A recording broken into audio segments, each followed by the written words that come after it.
శ్రీశైలం మల్లన్న ఆలయంలో ఉభయ ఆలయాల హుండీ లెక్కింపు నిర్వహించారు. శ్రీ బ్రహ్మరాంబ మల్లికార్జున స్వామి అమ్మవార్ల ఉభయ ఆలయాలు, పరివార దేవాలయాల హుండీ లెక్కింపు నిర్వహించారు.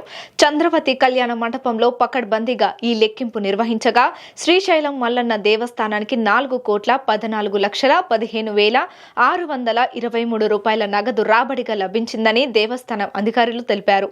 ఈ ఆదాయాన్ని గత 26 రోజులలో శ్రీ స్వామి అమ్మవార్లకు భక్తులు నగదును కానుకల రూపంలో సమర్పించినట్లు వెల్లడించారు. ఈ హుండీ లెక్కింపులో నగదుతో పాటు 322 గ్రాములు, 300 మిల్లీగ్రాముల బంగారం, వెండి 8 కేజీల 500 గ్రాములు లభించాయి. అలాగే విదేశీ కరెన్సీ కూడా భారీగా అందింది.